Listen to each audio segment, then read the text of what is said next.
Waalaikumsalam.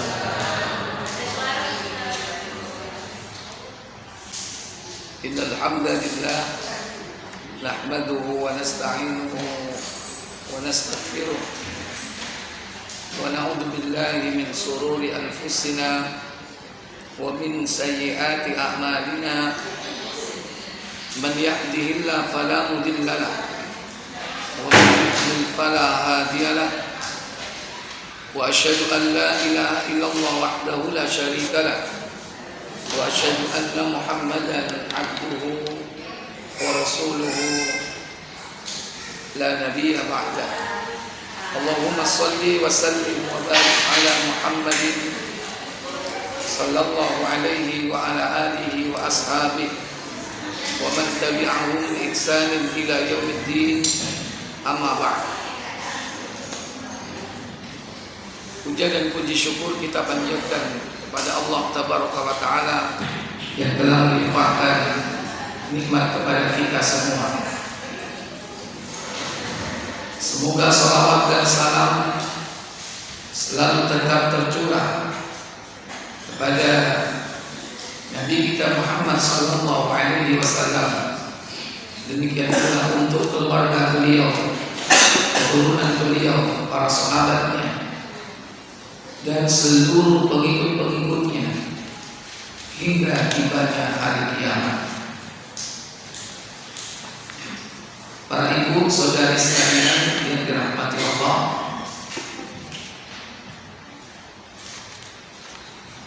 hari ini kita akan melanjutkan pembahasan bab taubah dalam kitab Riyadhus Shalihin.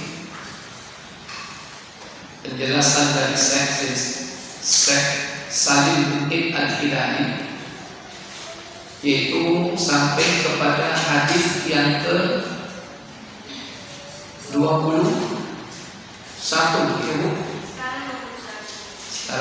21 ya.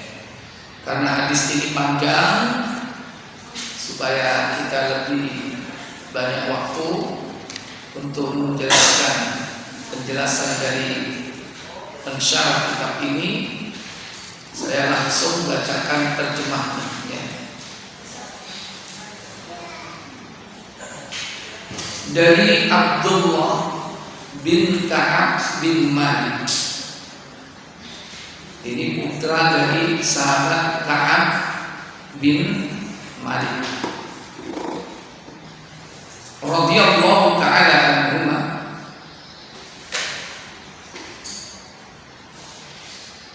Dia adalah penuntun Ka'ab di antara anak-anaknya ketika dia, yaitu Ka'ab bin Malik, buta. Jadi kadang ada salah seorang dari anak itu yang menjadi pendamping dari bapaknya, yang bisa punya keluangan waktu untuk mendampingi orang tuanya, apalagi orang tuanya sudah lanjut usia, apalagi dalam keadaan buta. Abdullah berkata, aku pernah mendengar Ka'ab bin Malik, yaitu bapaknya, menceritakan peristiwa yang sempat dialaminya, yaitu ketika dia tertinggal dari Rasulullah SAW dalam perang Tabuk. Kita ketahui perang Tabuk dalam sejarah Nabi, yaitu perang terakhir yang dilakukan Rasulullah sebelum beliau wafat. Ka'ab berkata, aku tidak pernah sama sekali tertinggal dari Rasulullah SAW dalam suatu peperangan yang diikuti beliau, kecuali perang Tabuk. Ka'ab tidak pernah tertinggal seluruh peperangan, mulai dari pertama perang Badar, perang Uhud diikuti semua. Tapi yang terakhir perang Tabuk beliau tertinggal.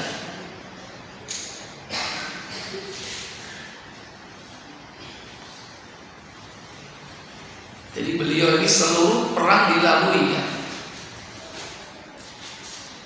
Cuman ada satu perang besar yang beliau tidak ikuti, yaitu perang Badar.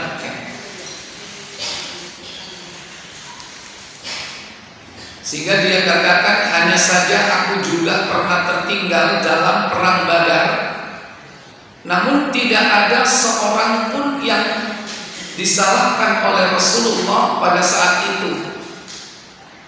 Karena memang perang Badar ini bukan niat perang ya.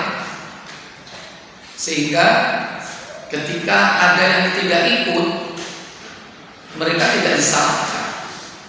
Karena niatnya hanya mencegah, menghalangi kafilah dagang Abu Sufyan yang membawa 1000 unta dengan muatannya dari negeri Syam ke negeri Mekah.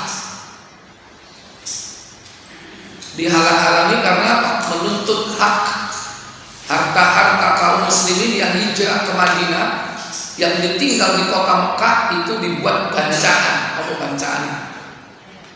Ya direbut sama mereka. Makanya kaum muslimin menuntut haknya, sehingga kafilah dagang Abu Sufyan ini dihalang-halangi, dicegah. Jadi niatnya untuk itu, tapi ternyata terjadi peperangan besar. Perang pertama dalam Islam yang menentukan kemenangan psikologis kaum muslimin dari orang-orang kafir. Oleh karena itu Ka'ab di sini mengatakan bahwa sekalipun aku sempat tertinggal, yakni pada saat perang Badar, namun tidak seorang pun yang disalahkan oleh Rasulullah pada saat itu, karena beliau dan kaum muslimin keluar dengan tujuan hendak mencegat rombongan dagang kaum Quraisy, sehingga Allah Jalla wa'ala mempertemukan mereka dengan musuh-musuhnya tanpa penentuan sebelumnya. Jadi tidak direncanakan perang Badar ini. Aku benar-benar telah menyaksikan malam Aqabah, perjanjian Aqabah bersama Rasulullah SAW, ketika kami berbaiat untuk berpegang teguh pada Islam. Jadi beliau termasuk orang yang ikut baiatul Aqabah, baiat di bawah pohon yang mereka dijamin oleh Allah mendapatkan surga.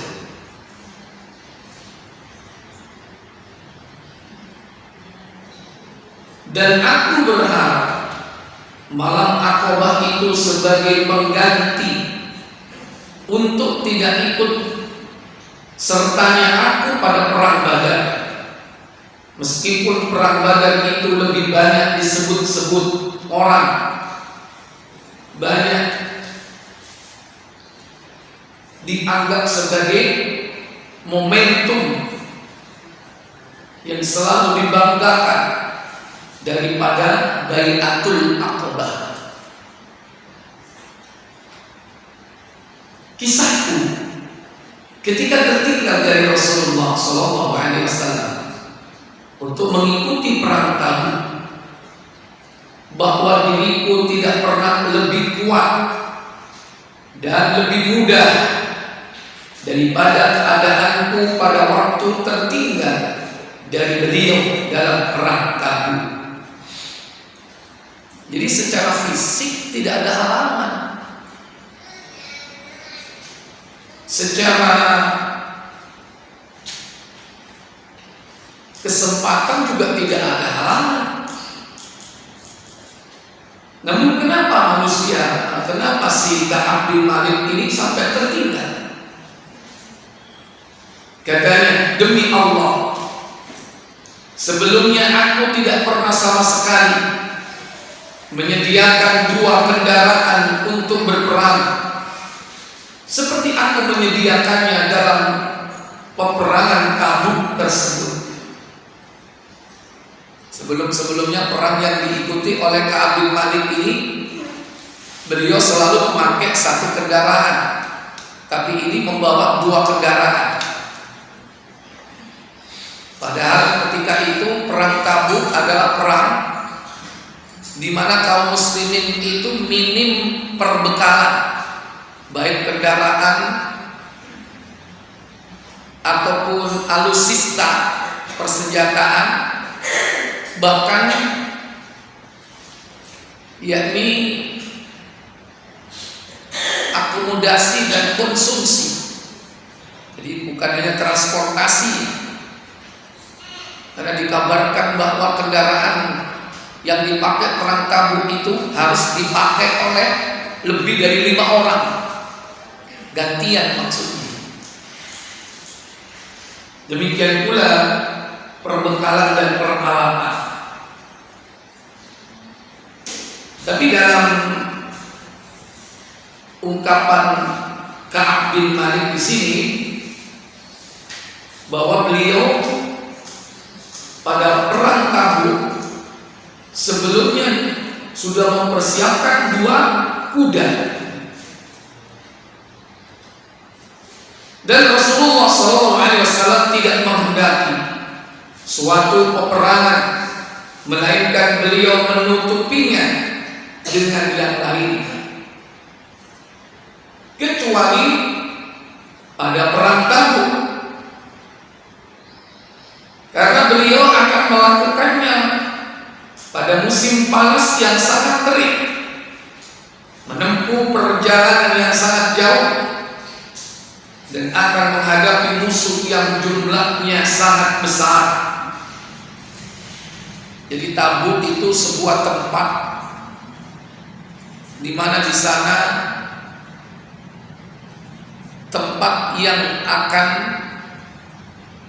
dijadikan pertemuan 2 pasukan, yaitu kaum muslimin menghadapi Romawi. Romawi di sini adalah Romawi Timur, ya, yang kekuasaannya itu berpusat di Baitul Maqdis ketika itu. Karena Yerusalem, Baitul Maqdis saat itu dikuasai oleh Romawi. Kepanjangan dari kekuasaan Romawi Barat yang ada di Roma tentunya.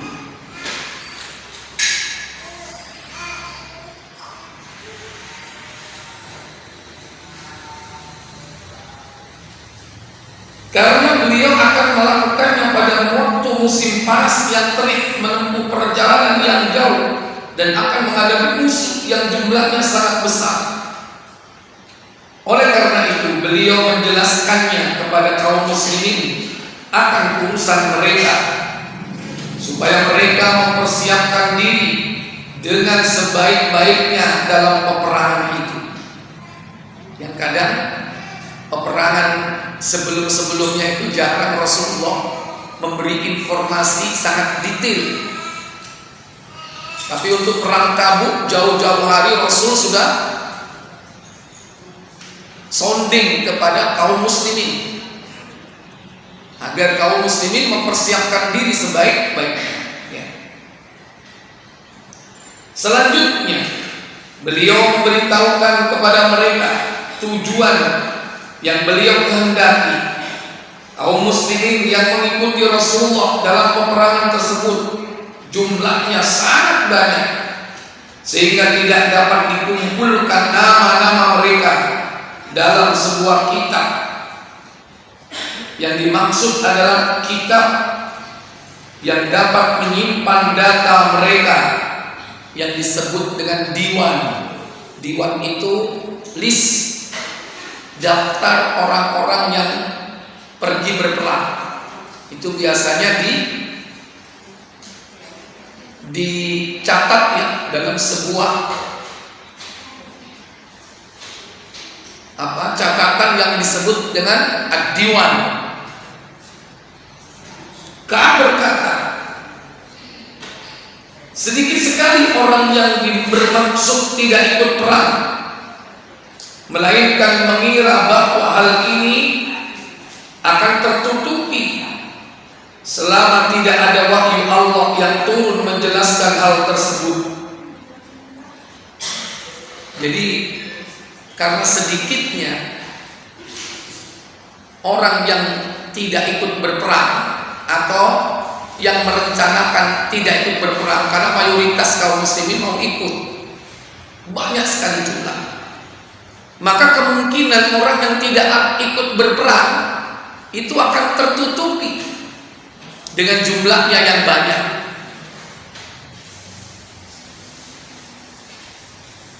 Sekiranya tidak ada penjelasan khusus dari wahyu yang diturunkan berkaitan dengan hal itu, yang membongkar siapa-siapa yang memang niat tidak ikut berperang.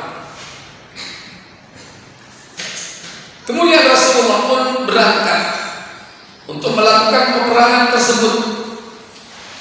Pada saat ketika buah-buahan dan pepohonan dalam kondisi yang sangat bagus,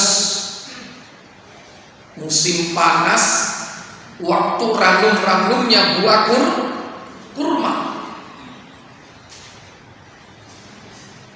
Berarti tantangannya berat pada saat itu.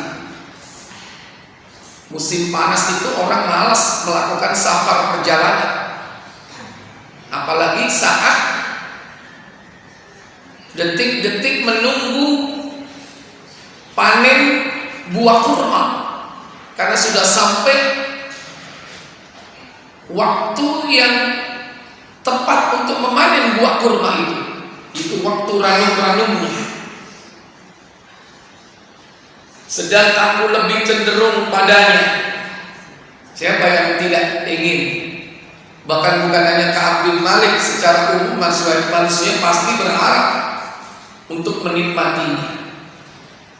Lalu Rasulullah dan kaum muslimin bersama beliau mempersiapkan diri. Lalu aku pun beranjak bangkit untuk mempersiapkan diri bersama beliau.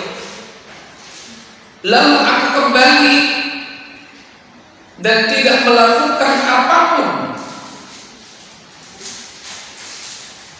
Mestinya dia pulang ke rumah bersiap diri, sebagaimana sahabat yang lain kan, pulang ke rumah dari majelis Rasulullah, mereka mempersiapkan kendaraannya, perbekalannya, persenjataannya. Tapi Ka'ab bin Malik ini tidak melakukan apa-apa. Aku berkata dalam hati, jika mau, aku mampu melakukan hal tersebut. Keadaan seperti itu terus berkelanjutan, sehingga kesungguhan orang-orang untuk berangkat masih tetap berlanjut. Maka pada pagi harinya Rasulullah SAW bersama kaum muslimin telah siap berangkat, sementara diriku sama sekali belum melakukan persiapan apapun. Kemudian aku pun beranjak dan kembali pulang tanpa melakukan apapun, dan keadaan itu masih terus berlanjut membodohi diriku, sehingga mereka berangkat berperang dengan cepat, dan aku pun ingin berangkat mengejar mereka. Cuma hanya ingin-ingin aja, tapi tidak aksi. Seandainya saja aku melakukan hal tersebut, akan tetapi aku tidak ditakdirkan untuk mengikuti perang tersebut. Seperti ada yang gandoli, sudah berangkat semua, dia masih kelewas, kelemar. Padahal semuanya lengkap, kendaraan ada, perbekalan ada, saat itu sehat walafiat, bahkan dalam kondisi sangat kuat. Ka'ab bin Malik. Inilah jiwa-jiwa nifak itu kadang muncul, Pak Bu, dalam kehidupan sehari-hari. Nggak usah jauh-jauh perang ya, berangkat ke masjid itu kadang begitu. Kadang-kadang semangat, kadang-kadang males. Ntar dulu. Kendaraan saya ini cepat, wus sudah nyampe ke masjid. Itu baru saja azan, ntar dulu, nanti kalau komat wus nyampe. Ternyata kadang begitu sampai sudah bubar.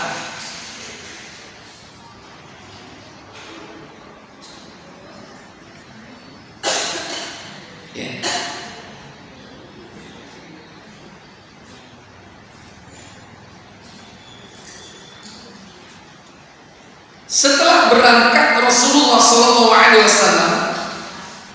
aku keluar ke tengah-tengah orang banyak, sehingga aku merasa sedih sekali karena aku tidak mendapatkan seorang pun teladan kecuali seorang yang tenggelam dalam kemunafikan.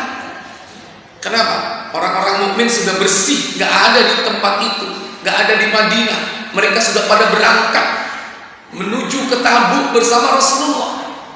Sementara Ka'ab bin Malik sedih, lihat orang-orang di sekelilingnya tidak ditemukan orang-orang yang bisa dijadikan contoh, teladan yang baik. Rata-rata mereka adalah orang-orang yang terindikasi sebagai munafik. Makanya dia sedih. Ini tandanya orang beriman, Pak, kalau melihat bahwa dirinya ini telah melakukan sebuah kesalahan, sedih. Atau orang-orang yang lemah, yang diberi keringanan oleh Allah untuk tidak ikut berperang. Jadi ada dua kemungkinan orang yang tidak ikut berperang itu. Kalau tidak orang lemah, yaitu orang munafik. Sementara Ka'ab ini dalam kondisi sehat walafiat, kuat. Dilihat yang tidak ikut orang-orang yang lemah, sudah tua atau mungkin sakit. Kalaupun ada orang-orang sehat, muda, mereka adalah orang-orang yang terindikasi sebagai orang munafik.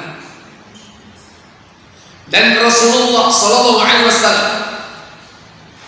tidak mengingat diriku hingga sampai di Tabuk.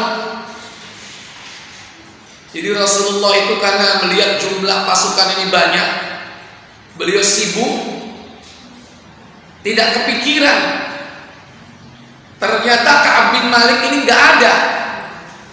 Dan beliau baru ingat gak ada di situ, gak ikut bersama Rasul ketika sudah sampai di Tabuk. Kemudian beliau bersabda ketika sedang duduk di tengah-tengah para sahabat di Tabuk, udah nyantai, baru ingat Rasulullah. Beliau katakan, apa yang dilakukan oleh Ka'ab bin Malik? Ka'ab iki lha opo kok gak ketok? Nang ndi? Apa yang dilakukan oleh Ka'ab bin Malik? Lalu ada seorang dari Bani Salimah yang berkata, ya Rasulullah, dia tertahan oleh kekagumannya akan pakaian dan dirinya. Ini kalimat yang tidak mengenakkan. Salah seorang dari Bani Salimah mengatakan, dia gak ikut ke sini mungkin karena dia terkecoh, terpengaruh dengan kekaguman kekaguman terhadap diri dan pakaiannya.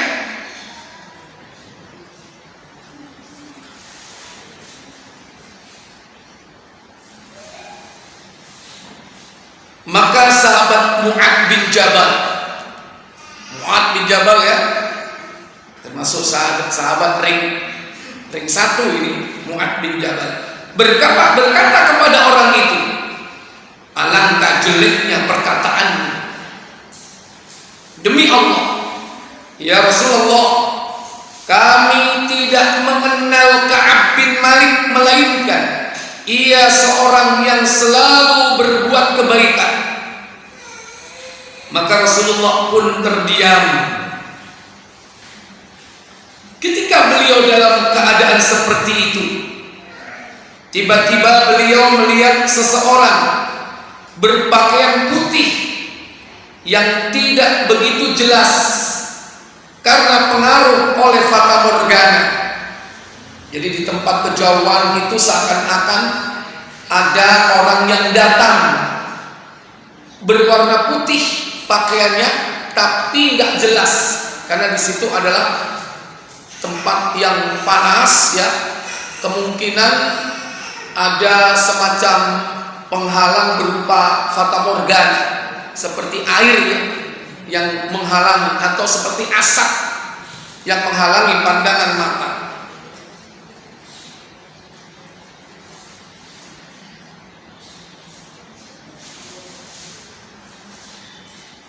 Kemudian Rasulullah SAW bersabda, semoga itu Abu Khaisamah, semoga dia atau itu yang kelihatan dari jauh itu adalah Abu Khaisamah, itu kunyah dari Ka'ab bin Malik.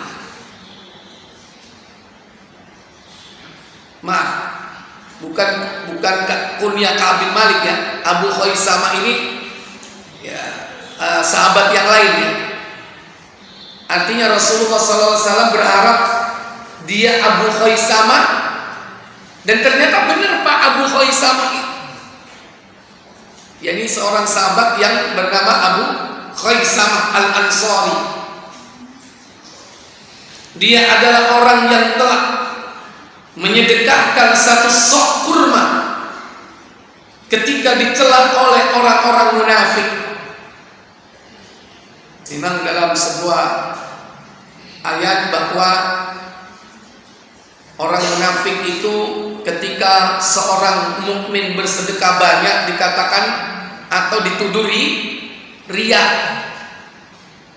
Ketika bersedekah sedikit dicela, ya, medit atau bakhil.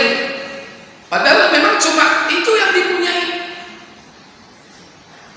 Nah, salah satu di antara yang menyedekahkan hanya satu sok kurma itu adalah Abu Khaisamah Al-Ansari.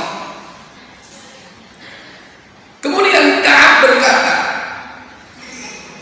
ketika sampai berita kepadaku bahwa Rasulullah SAW pulang dari Tabuk, ternyata tidak terjadi perang. Allah Jalla wa'ala memberikan jalan keluar, rasa takut kepada orang-orang kafir. Itulah sahabat Pak zaman dulu. Justru ketika kaum muslimin berada pada kondisi kurang, menderita, sengsara, sehingga tingkat kedekatan mereka kepada Allah semakin tinggi, maka justru mereka diberikan oleh Allah kewibawaan, diberikan oleh Allah kekuatan yang menggetarkan hati musuh-musuh Allah dan Rasulnya, sehingga orang-orang kafir ini kalah sebelum berperang. Mereka ketakutan, padahal jumlah mereka lebih banyak, berlipat-lipat. Nah, kembalinya pasukan Rasulullah bersama beliau sampailah ke telinga, yakni Ka'ab bin Malik. Maka kesedihan yang kurasakan, kata Ka'ab bin Malik, semakin menghampiriku. Lalu aku mulai berpikir untuk berdusta, dan kukatakan dengan alasan apa supaya besok aku bisa melepaskan diri dari kemurkaan beliau. Jadi Ka'ab bin Malik ini sedih. Kenapa? Ini pasti Rasul marah ini. Kenapa kau gak ikut perang padahal tidak ada halangan? Kenapa kau tidak segera berangkat? Pasti Rasulullah akan marah. Nah, syaitan menggoda Ka'ab bin Malik. Bisikannya di dalam hati Ka'ab bin Malik agar Ka'ab ini mencari alasan sehingga Rasul memaklumi. Inilah yang sering terjadi pada diri kita, Bapak Ibu saudara sekalian. Kadang kita ini mencari alasan untuk membenarkan sikap perbuatan nifak yang kita lakukan. Nah, apakah nanti Ka'ab bin Malik ini benar-benar melakukan itu? Inilah faidah hadis yang kita ambil nanti. Karena hadis ini pelajaran buat orang-orang sesudahnya. Bagaimana proses terjadinya kemunafikan dalam hati seseorang itu. Karena sebabkan kondisi futur imannya.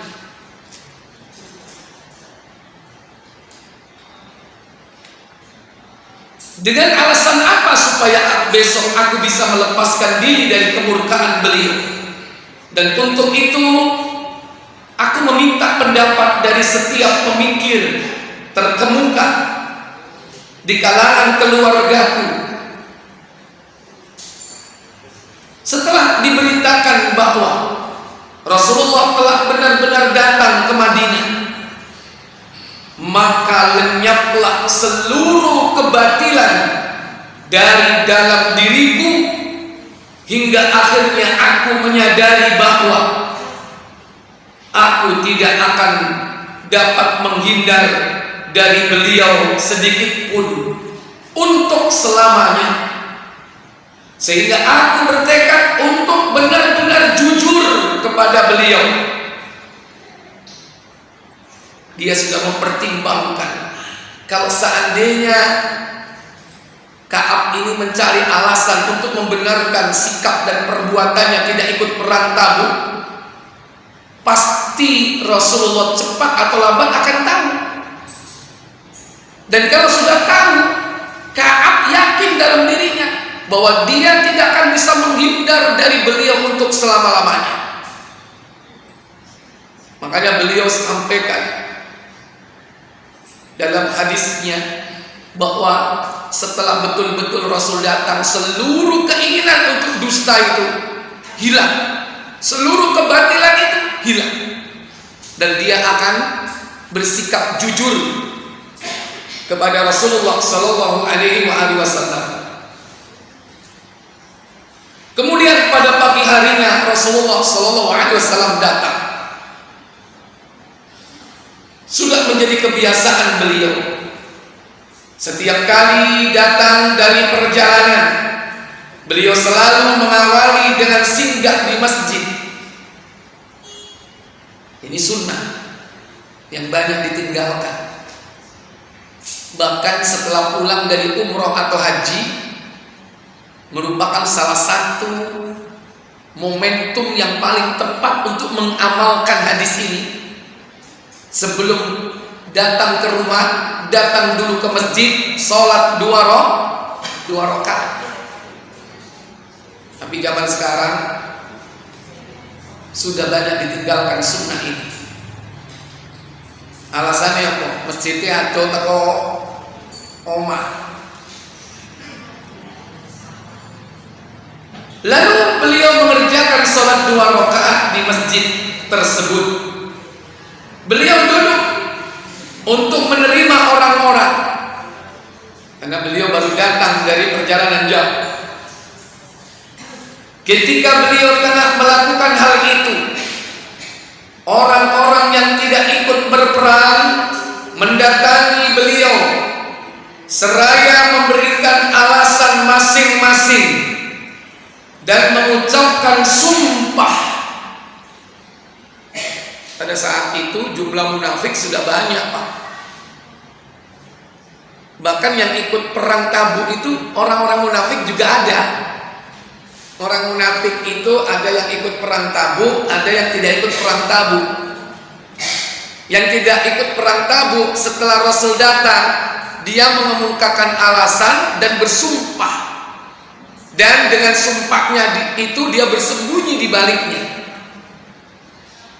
Adapun yang mengikuti perang Tabuk di kalangan orang-orang munafik, mereka bikin onar di perjalanan. Itu nanti diterangkan dalam surah At-Taubah 65-66. Baik.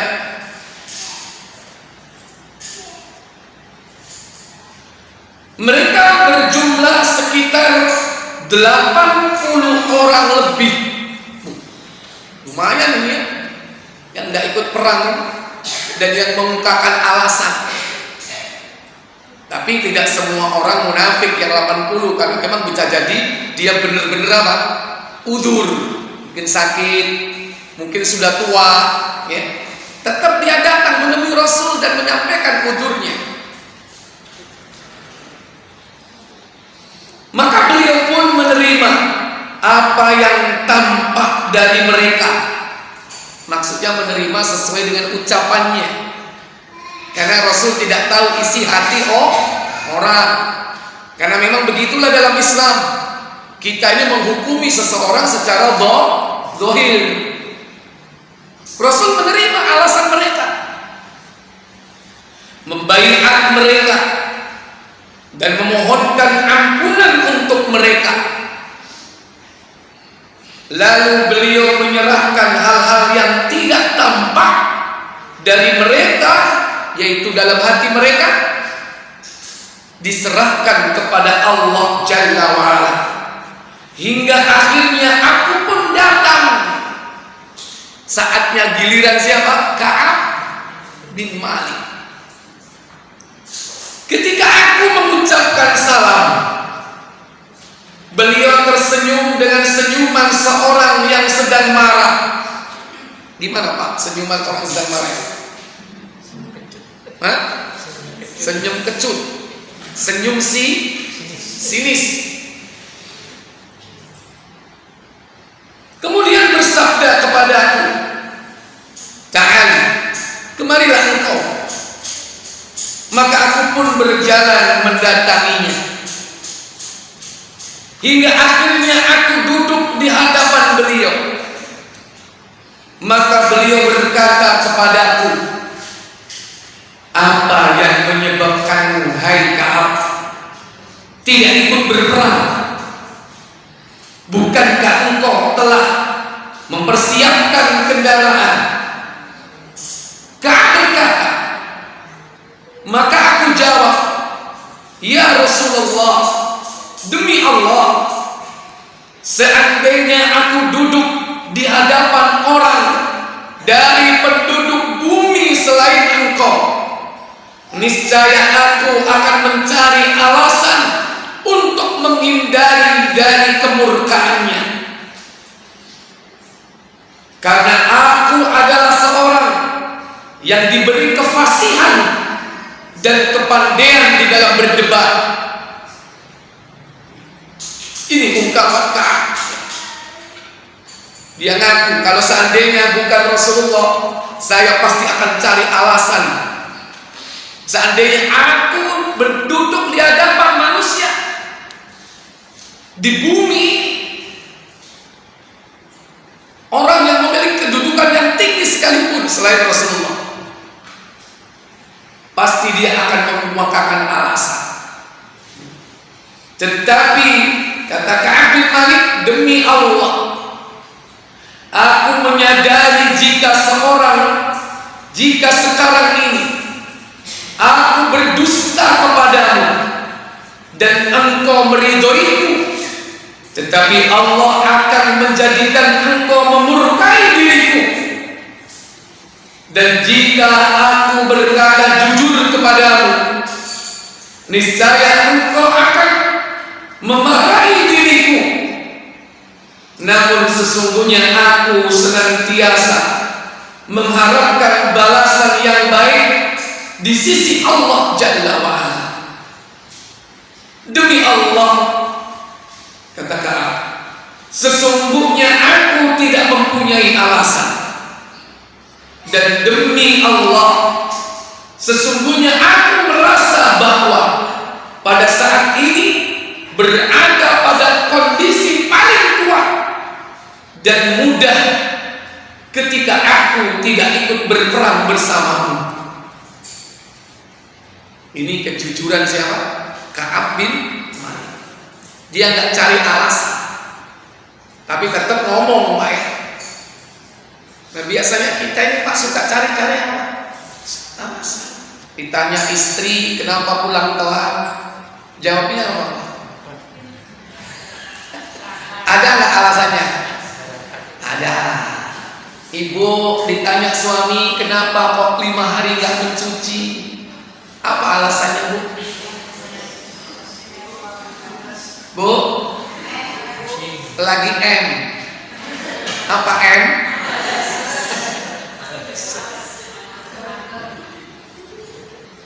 Nggak tahu itu nanti suaminya marah lagi.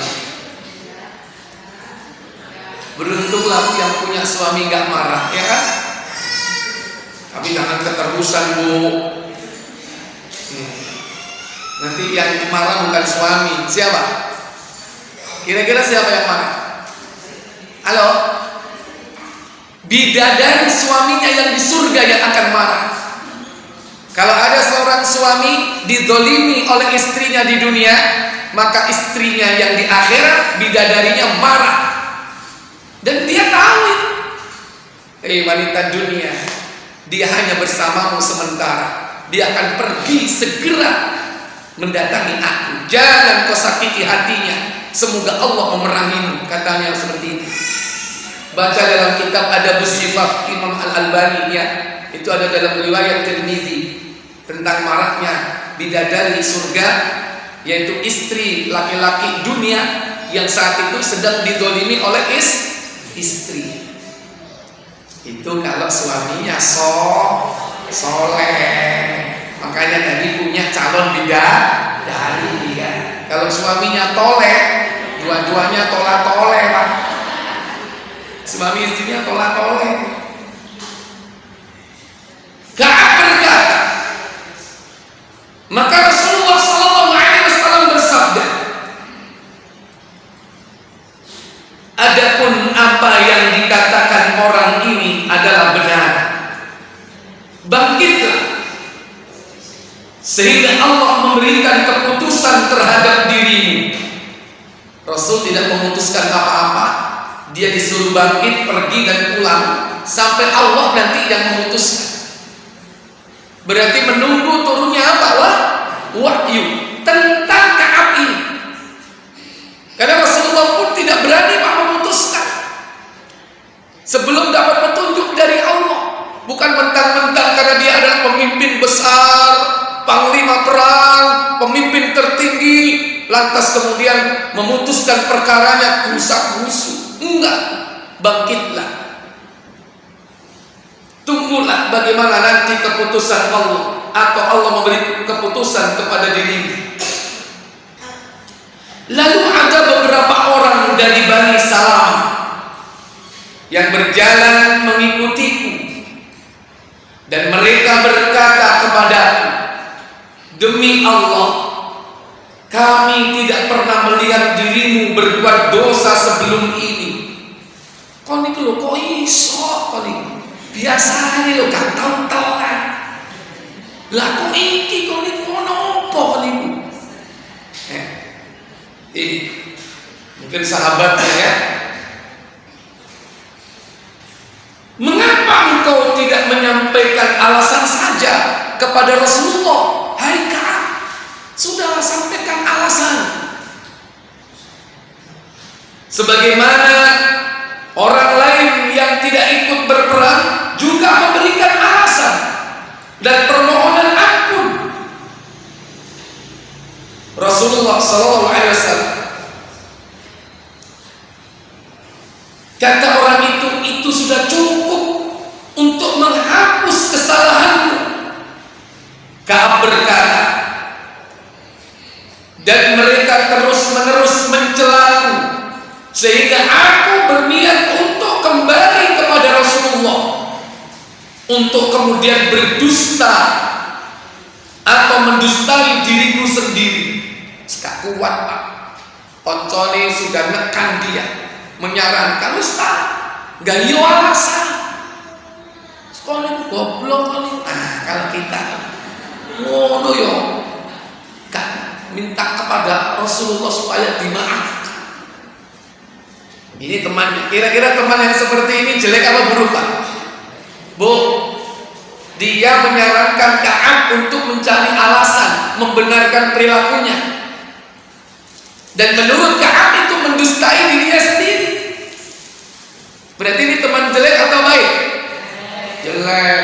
Sering gak ada dalam kehidupan kita seperti ini? Sering. Kita udah bener malah diajak salah.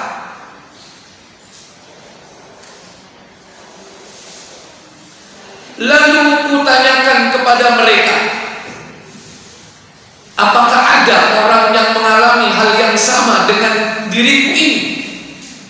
Artinya menyampaikan kepada Rasulullah bahwa dia tidak ikut perang Tabuk itu dan tidak ada alasan yang dikemukakan, dan tidak supaya Rasulullah memintakan ampun. Ada nggak orang yang seperti saya ini? Mereka menjawab, iya, ada. Dua orang yang mengalami hal serupa denganmu ini. Mereka mengatakan seperti yang engkau ucapkan, dan dikatakan kepada mereka oleh Rasulullah seperti apa yang dikatakan kepadamu. Kutanyakan, siapakah kedua orang itu? Kata Ka'ab. Mereka menjawab, Murarah bin Ar-Rabi' Al-Amri dan Hilal bin Umayyah Al-Waqifi. Murarah bin Al-Rabi' Al-Amri dan Hilal bin Umayyah Al-Waqifi. Ya, Murarah bin Rabi' dan Hilal bin Umayyah. Kemudian lanjut Ka'ab, mereka menyebutkan nama dua orang saleh yang pernah ikut langsung dalam perang Badar. Jadi Murarah bin Ar-Rabi' tadi itu dan Hilal bin Umayyah ini, padahal kedua yang ini dulu sempat ikut perang apa? Badar. Yang ada pada keduanya yakni suri toladan.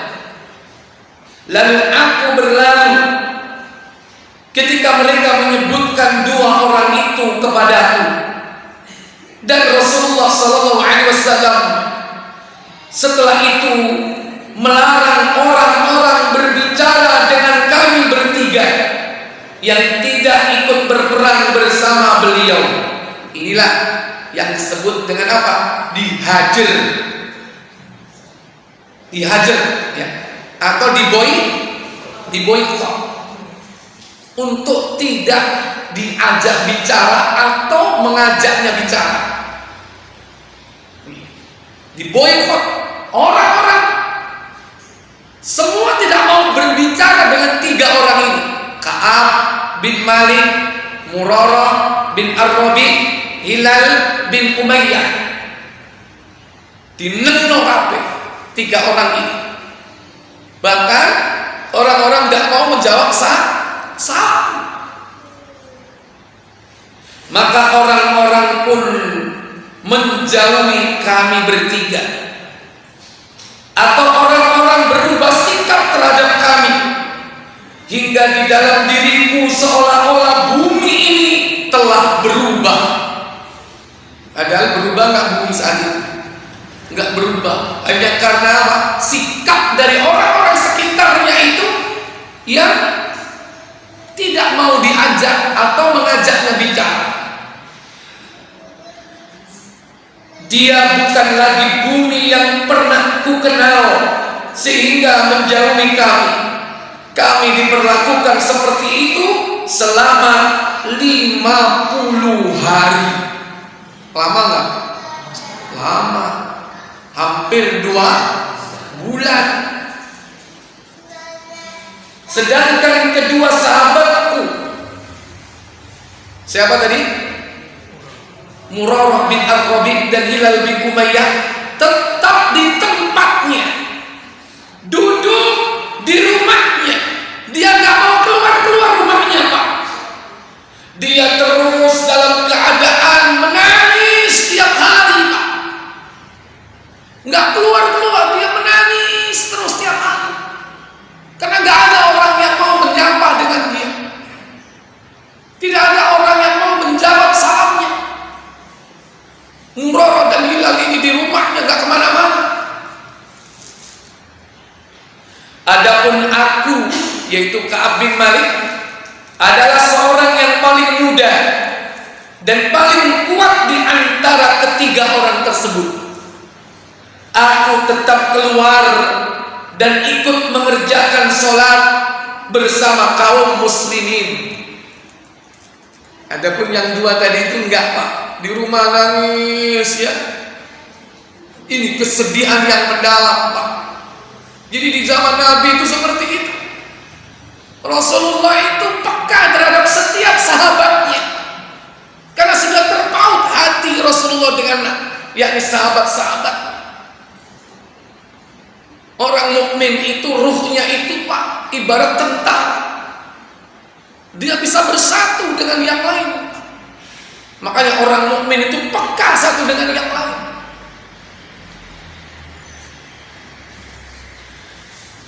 Aku tetap keluar dan ikut mengerjakan sholat bersama kaum muslimin, berkeliling di pasar-pasar, tetapi tidak ada seorang pun yang mengajakku bicara.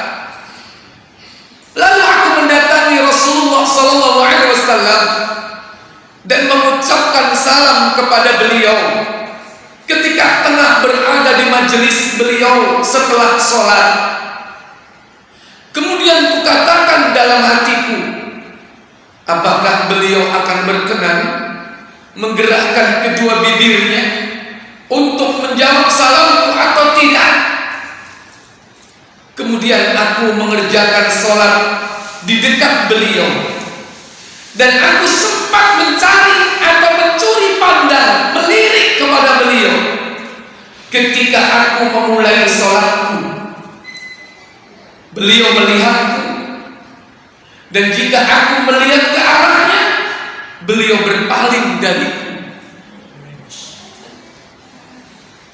Rasul melihat ke Ka'ab. Begitu merasa Ka'ab dilihat Rasul, dia menghadap kepada Rasul. Rasul pun berpaling dari Ka'ab bin Malik. Sehingga ketika pemboikotan atau pengucilan kaum muslimin terhadap diriku berlangsung lama, aku berjalan-jalan hingga akhirnya aku menaiki dinding kebun Abu Qatadah. Abu Qatadah punya kebun kurma. Dinaiki dindingnya. Dia adalah anak pamanku. Berarti apa? Sepupu. Dia adalah anak pamanku dan seorang yang paling aku cintai. Kemudian aku ucapkan salam kepadanya, dan ternyata dia tidak menjawab salamku. Sebelum tadi diucapkan kepada Rasulullah ketika sholat di masjid, kan dia berkeinginan mengucapkan salam, tapi nggak jadi kan? Karena Rasul tadi sudah dilihat aja melengos. Ternyata dicoba dulu kepada siapa? Kepada saudara sepupunya, yaitu Abu Qatadah. Ternyata Abu Qatadah tidak menjawab salamnya.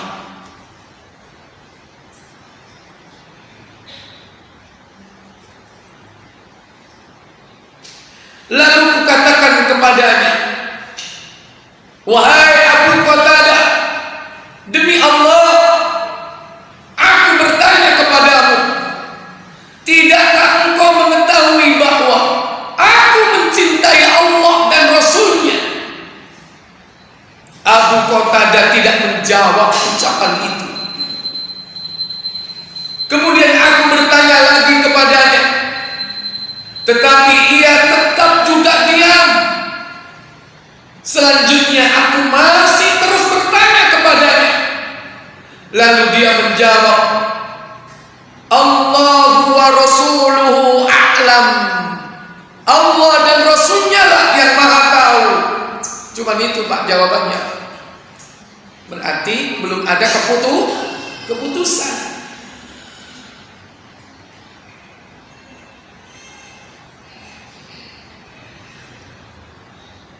Maka kedua mataku pun meneteskan air mata. Kemudian aku berbalik sehingga aku menaiki pagar kebunnya. Dan ketika aku sedang berjalan di pasar di Madinah, tiba-tiba ada seorang petani dari penduduk Syam, yaitu Syria. Ibu kotanya Damaskus, yang menjajakan makanan dan minuman di Madinah. Dia berkata, "Siapa yang bisa menunjukkan Ka'ab bin Malik kepadaku?" Padahal yang ditanya adalah Ka'ab bin Malik, cuma dia gak ngerti. Ini penjual makanan.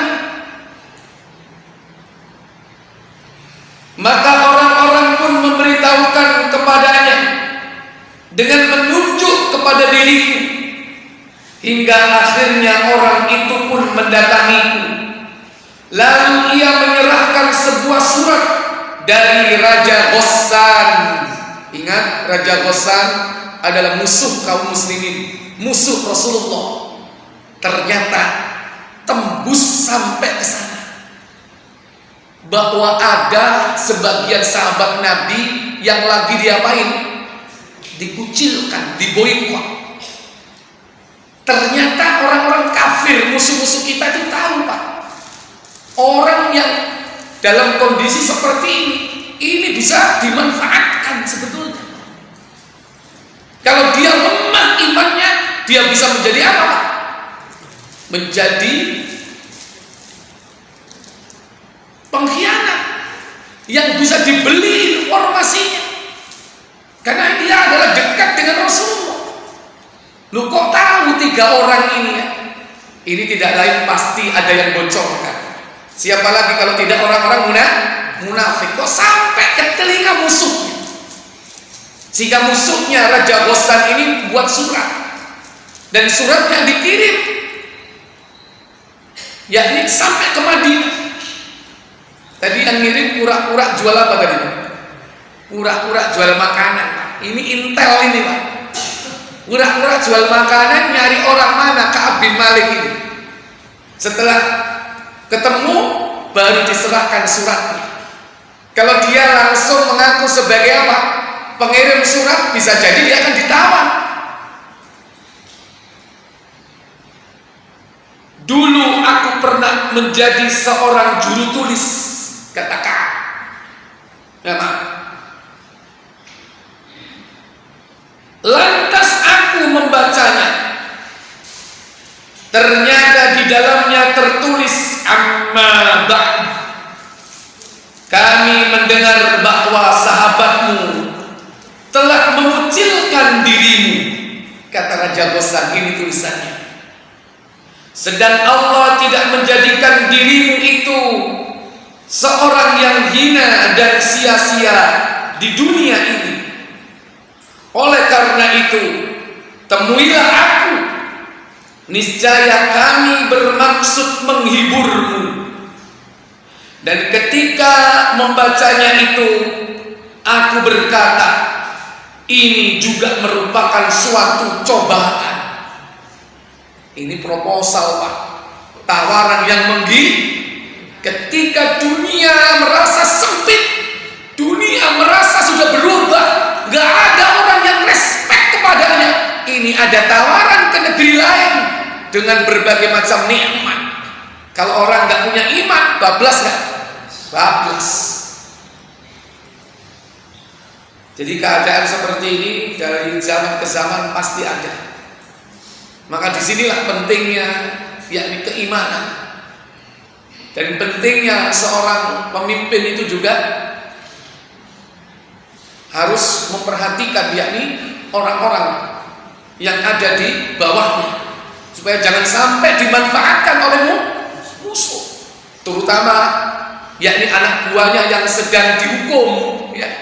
Biasanya kalau merasa dihukum ini kan merasa rendah atau direndahkan atau merasa dikucilkan, dan itu secara psikologis bisa dimanfaatkan.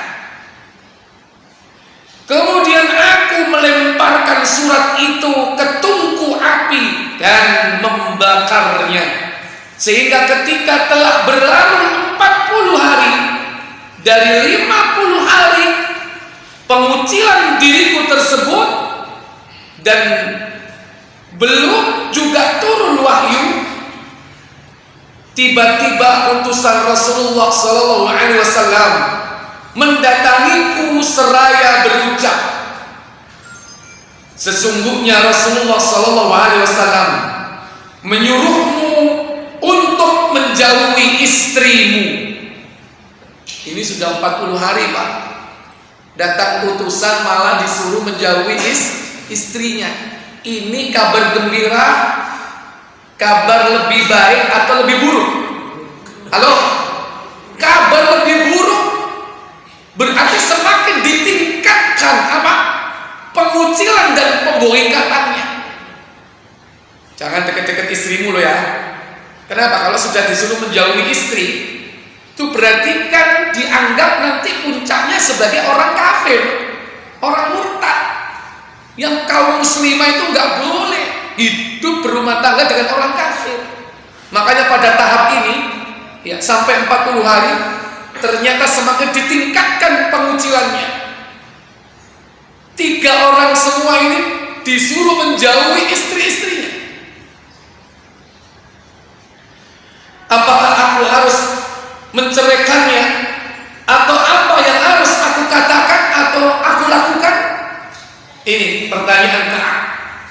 Tanyaku kepada utusan tersebut. Dia menjawab, tidak disuruh mencerai, tetapi jauhilah dia dan jangan sekali-kali mendekatinya. Ini utusan Rasulullah. Rasulullah memutuskan seperti ini tentu atas bimbingan siapa? Allah.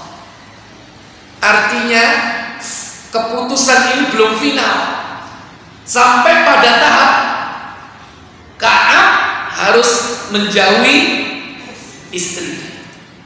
Dan ini juga ujian. Kalau orang sudah nggak kuat, bisa jadi nanti ada 2 kemungkinan.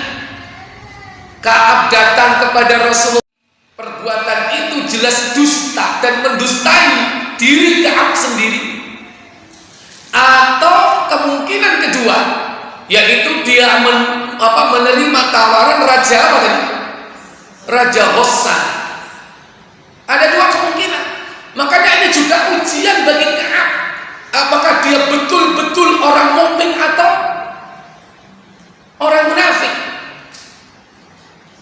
Dan Allah tidak menguji 3 orang ini. Cuman yang 2 orang tadi nggak pernah keluar rumah, di rumahnya nangis terus. Sisa Pak Murarah bin Ar-Rabi' dan Hilal bin Umayyah.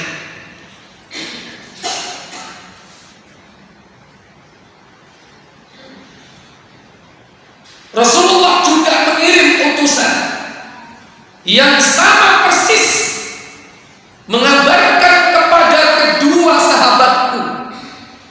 Lalu kukatakan kepada istriku, temuilah keluargamu. Sementara disuruh apa Pak? Pulang. Disuruh pulang. Ini menandakan bahwa si istri ini ikut di rumah siapa Pak? suami. Kalau seandainya jauhilah istrimu sementara suaminya ikut istri, berarti suaminya harus apa? Pergi, tapi enggak. Ya. Tapi yang terjadi apa? Karena si istri itu memang harus ikut suami. Ketika perintah ini terjadi, maka dipulangkanlah si istri itu ke rumah orang tuanya untuk sementara waktu sampai datangnya keputusan dari Allah Jalla wa'ala. Temuilah keluargamu dan sementara tinggal dulu bersama mereka sehingga Allah memberikan keputusan mengenai masalahku ini.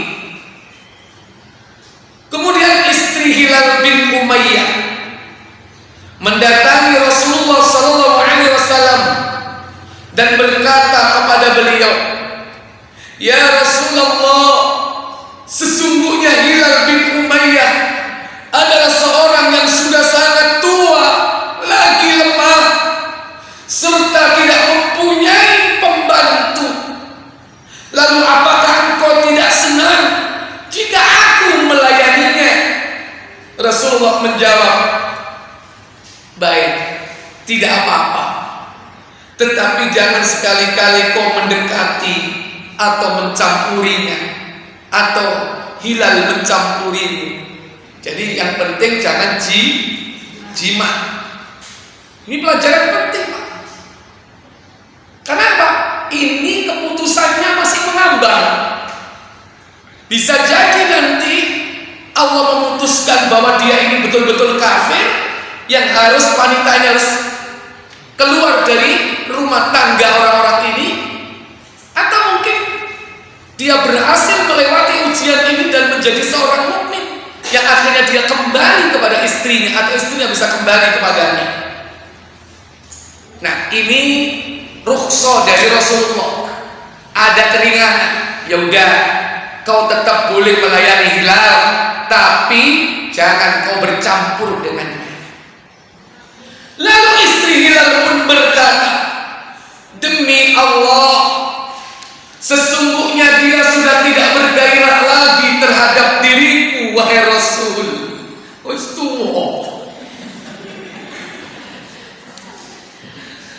Artinya apa? Jangan khawatir, Rasul gak kira. Ya, tujuan dari istrinya hanya pengen melayani suaminya. Inilah cerminan istri solihah. Bagaimana istri solihah? Salah satunya setia kepada siapa? Suami. Sekalipun suaminya sudah tidak bergairah dengannya.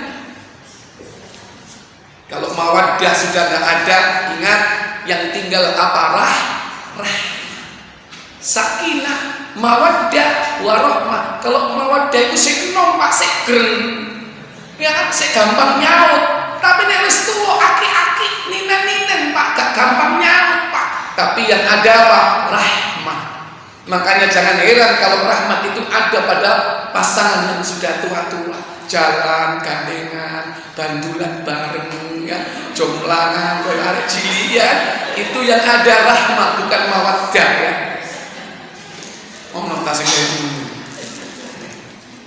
Dan demi Allah, dia masih terus menangis ya Rasul sejak dia mengalami masalah ini sampai hari ini.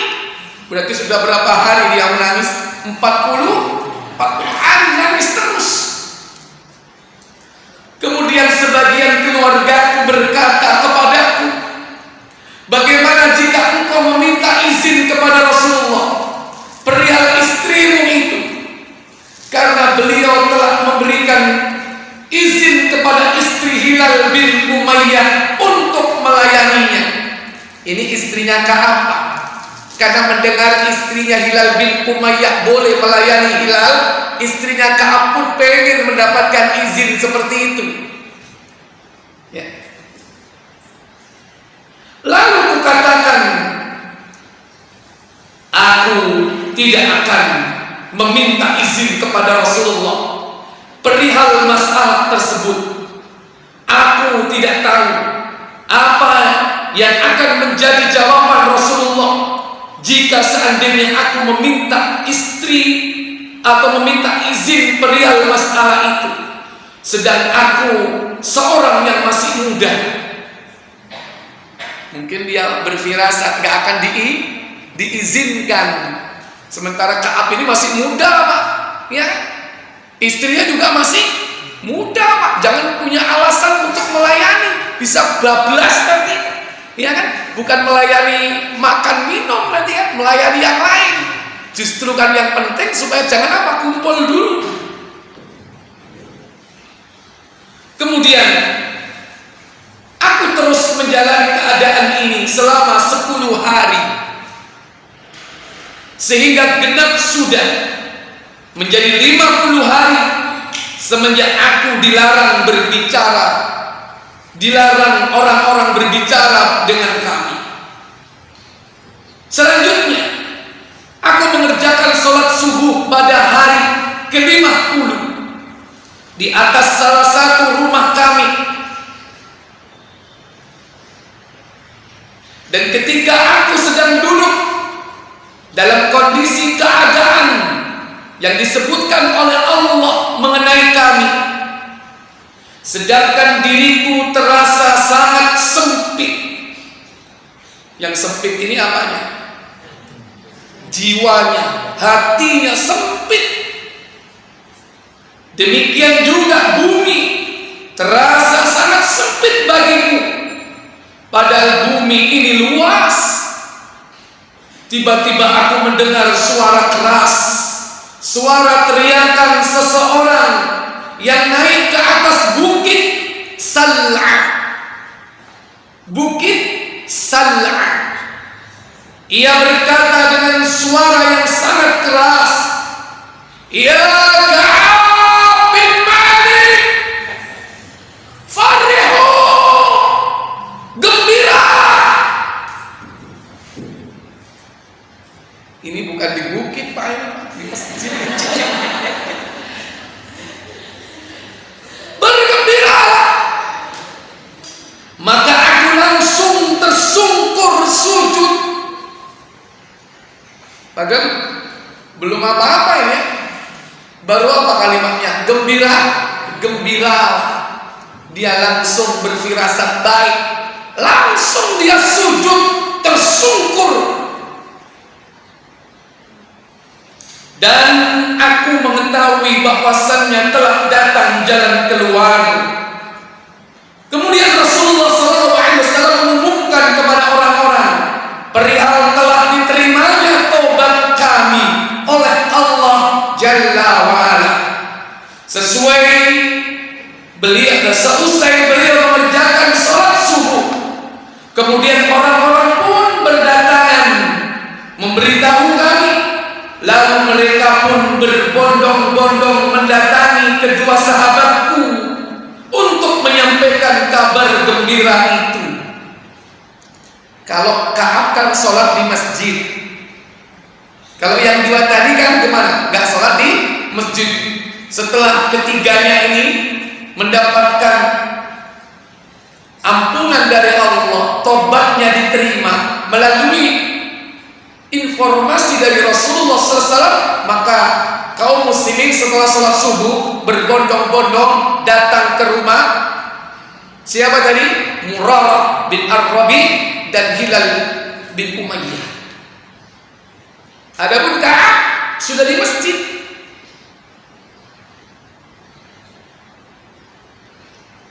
Ada seorang laki-laki yang datang kepadaku dengan menaiki kuda, dan ada juga seorang dari Bani Aslam berlari ke arahku, kemudian naik ke atas bukit dan menyeru dengan suara yang keras. Suara itu terdengar lebih cepat dari larinya kuda. Dan ketika datang kepadaku orang yang aku dengar suaranya menyampaikan berita gembira, aku langsung melepas dua pakaianku, lalu aku kenakan kepadanya sebagai ucapan terima kasih atas berita gembira yang disampaikannya. Saking apanya Pak? Senangnya. Dilepas bajunya, dikasihkan ke dia. Mungkin itu dulu Pak, ya kan? Jarang baju. Kalau sekarang kan, ya kan? Kalau baju sampai dilepas kasihkan dia, malah gilo.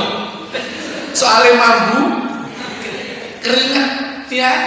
Ya mungkin jangan bajunya Pak yang dilepas, apa ya Pak?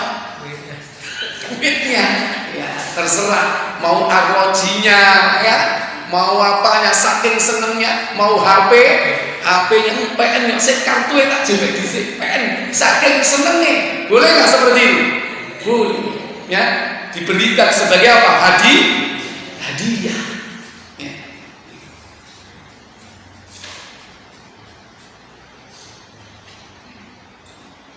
Demi Allah, pada saat itu aku tidak mempunyai apa-apa selain kedua pakaian itu. Padahal dia nggak punya, karena saking senangnya. Padahal itu satu-satunya HP Pak, tapi dikasihkan.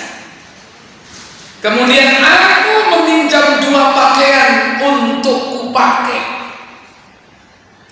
Kemudian aku berangkat menghadap Rasulullah, dan orang-orang berbondong-bondong menyambutku untuk memberikan selamat atas diterimanya tobatku. Ini kalau zaman Nabi Pak, ada informasi kalau tobat kita diterima. Kalau zaman sekarang gimana caranya? Kita tahu tobat kita diterima atau tidak? Mereka berkata, selamat atas diterimanya tobatmu oleh Allah. Akhirnya aku memasuki masjid, dan ternyata Rasulullah SAW tengah duduk dikelilingi oleh para sahabatnya. Kemudian Thalha bin Ubaidillah berdiri seraya berlari-lari kecil dan menyalamiku serta memberikan ucapan selamat kepadaku. Demi Allah, tidak seorang pun dari kaum muhajirin yang berdiri selain Thalha dan Ka'ab tidak pernah melupakan kebaikan Thalha. Hanya Thalha yang berdiri menyambut Ka'ab bin Malik, berlari menyampaikan selamat. Dan Thalha ini termasuk orang muhajirin. Ka'ab melanjutkan ceritanya. Maka ketika aku mengucapkan salam kepada Rasulullah SAW, beliau bersabda dengan wajah yang tampak berseri-seri karena gembira. Beliau bersabda, bergembiralah pada hari yang paling baik sejak engkau dilahirkan oleh ibumu. Lalu kukatakan, apakah tobat ini berasal darimu ya Rasulullah, ataukah tobat ini dari sisi Allah? Beliau menjawab, bukan dariku, tetapi dari Allah yang maha perkasa lagi maha mulia. Dan Rasulullah SAW jika sedang gembira, maka wajahnya akan tampak bersinar bagaikan belahan dari bulan. Dan kami sudah mengetahui hal itu. Ketika aku sedang duduk di hadapan beliau, aku berkata, ya Rasulullah, sesungguhnya merupakan bagian dari tobatku. Aku akan menyerahkan seluruh hartaku sebagai sedekah kepada Allah dan kepada Rasulnya. Maka Rasulullah SAW bersabda,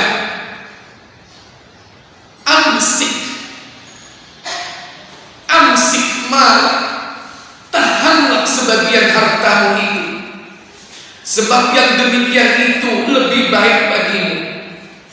Lalu kukatakan, sesungguhnya aku akan menyisakan bagianku yang berada di Khaybar. Lebih lanjut aku katakan, ya Rasulullah, sesungguhnya Allah telah menyelamatkan diriku karena kejujuran, Dan sesungguhnya di antara tobatku, aku bertekad untuk tidak berbicara kecuali dengan jujur selama menjalani sisa hidupku ini. Demi Allah, aku tidak mengetahui seorang pun dari kaum muslimin yang diuji oleh Allah Tabaraka wa Ta'ala melalui perkataan jujur sejak aku menyebutkannya hal itu kepada Rasulullah SAW yang lebih baik dari apa yang telah diujikan Allah yang Maha Tinggi kepadaku.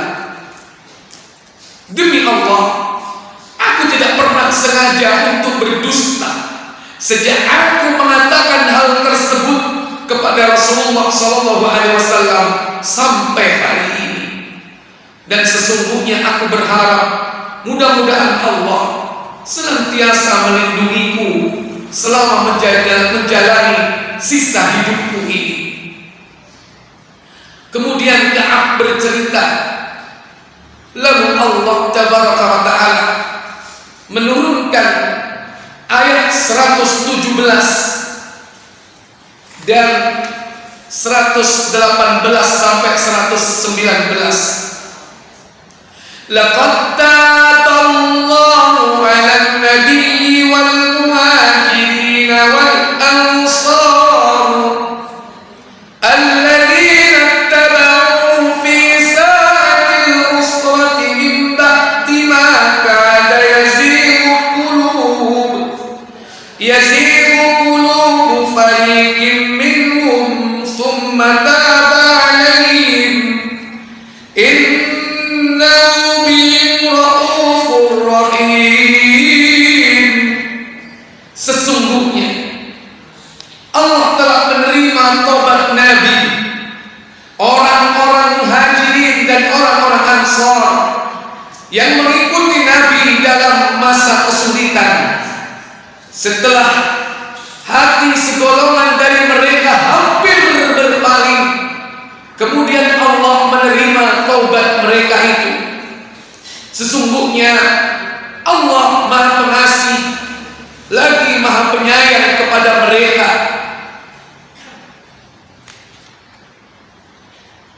Wa 'ala ats-tsalitsati alladziina khuliqu hatta idza daqat 'alaihimul ardu bima rahabat wa daqat 'alaihim anfusuhum wa dhannu an la malja'a min Allah illa ilayhi thumma taba 'alaihim liyatubu innallaha huwat tawwabur rahim.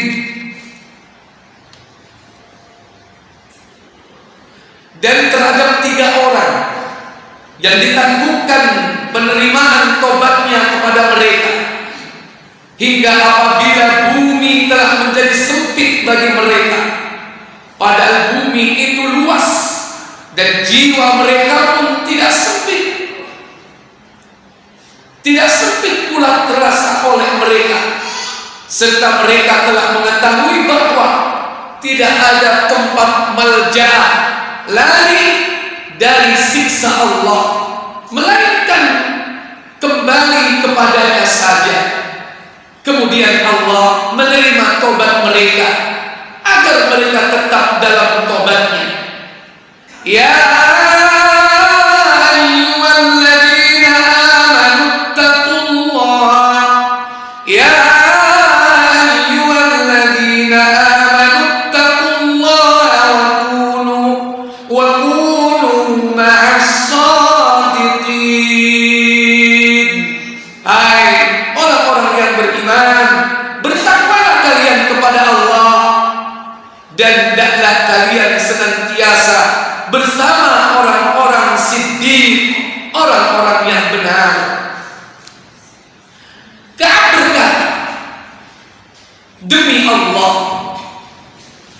tidaklah Allah menganugerahkan kenikmatan yang lebih besar kepadaku setelah dia memberiku petunjuk ke jalan Islam, melebihi kejujuranku terhadap Rasulullah sallallahu alaihi wasallam, sehingga aku tidak berdusta kepada beliau yang dapat mengakibatkan diriku binasa seperti yang dialami oleh orang-orang yang berdusta. Sesungguhnya Allah telah berfirman kepada orang-orang yang berdusta dengan seburuk-buruk perkataan yang dia sampaikan kepada seseorang. Allah berfirman, "Sayahlifuna billahi lakum idza qalabtum ilaihim litu'ridu anhum fa'aridu anhum innahum rijs wa ma'wahum jahannam jazaa'an bima kanu yaksibun." Kelak mereka akan bersumpah kepadamu dengan nama Allah apabila kamu kembali kepada mereka supaya kamu berpaling dari mereka, maka berpalinglah dari mereka, karena sesungguhnya mereka itu adalah najis dan tempat mereka adalah jahannam, sebagai balasan atas apa yang telah mereka kerjakan. Yakhlifuna lakum litardaw anhum fa in tardaw anhum fa inna Allah la yarda fa inna Allah la yarda 'anil qaumil fasiqin. Mereka akan bersumpah kepadamu agar kamu ridha kepada mereka, tetapi jika sekiranya kamu ridha kepada mereka, maka sesungguhnya Allah tidak pernah ridha kepada seorang yang fasik. At-Taubah ayat 95 sampai dengan 96. Ka'ab berkata, kami bertiga ditinggalkan dari urusan orang-orang yang menghadap kepada Rasulullah ketika mereka bersumpah kepadanya. Kemudian beliau membaiat dan memohonkan ampun untuk mereka. Sedangkan mengenai urusan kami bertiga, Ka'ab bin Ujrah, Hilal bin Umayyah, dan juga Murarah bin Ar-Rabi, beliau menyerahkannya kepada Allah Tabaraka wa Ta'ala, sehingga ia memberikan keputusan mengenai hal tersebut. Dia, Allah, telah berfirman, dan kepada 3 orang yang ditanggungkan taubatnya, dan yang dimaksud 3 orang itu bukanlah karena kami tidak menyertai peperangan, melainkan penangguhan beliau terhadap taubat kami, dan tidakkah beliau yang menunda urusan kami dari orang-orang yang bersumpah dan meminta izin dengan memberikan alasan kepada beliau, sehingga beliau menerima alasan mereka tersebut. Muttafaqun alaih. Hadis ini diriwayatkan dalam Sahih Bukhari dan Muslim.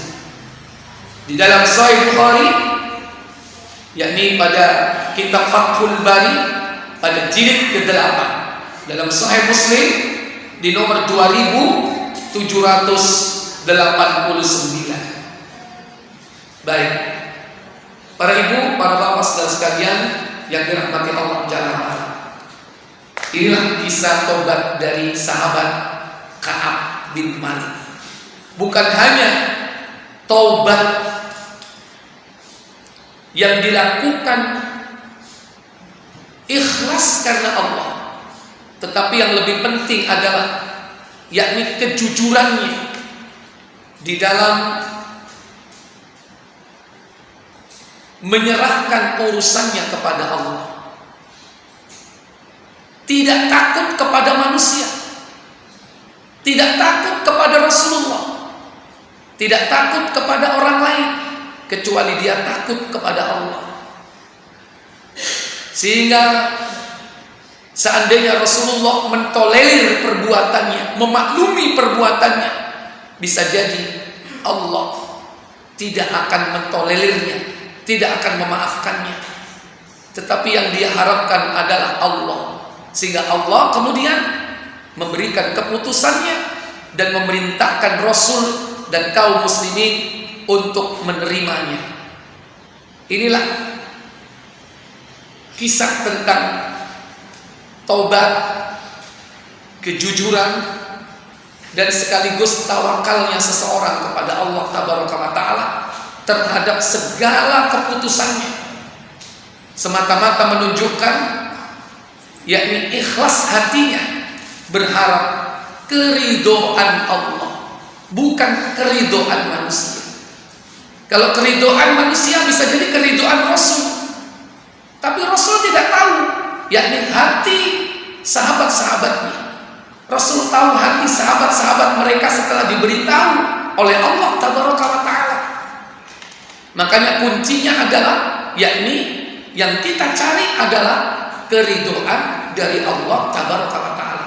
Kalau kita sudah mengantongi keridhaan Allah, maka bisa jadi Allah menjadikan makhluk-makhluknya akan ridho kepadanya. Tapi kalau kita hanya ingin ridho manusia, sekalipun seluruh manusia di bumi ridho kepada kita, tapi ketika kita berdusta, membohongi mereka, maka Allah akan membongkar kebohongan itu. Dan akhirnya apa yang kita dapati setelah keridhaan manusia itu tidak lain adalah kemurkaan. Wallahu a'lam. Baik, saya pikir sampai di sini saya hanya bacakan karena sangat panjang hadis ini, dan ini hadis terpanjang dalam kitab Riyadhus Shalihin yang dicantumkan oleh Imam An-Nawawi dalam bab taubat, yakni taubatnya sahabat Ka'ab bin Malik. Kalau seandainya nanti penjelasan dari Syekh Salim bin Al-Hilali, karena juga poinnya panjang, lebih dari 15 poin yang nggak akan usai sampai hari ini, maka tentu tidak akan cukup. Insya Allah nanti kita akan sambung pada waktu yang akan datang. Apakah melanjutkan syarahnya atau nanti kita akan berganti ke bab atau hadis yang lain. Wallahu a'lam. Sebelum saya tutup, mungkin ada pertanyaan, saya beri waktu, silakan.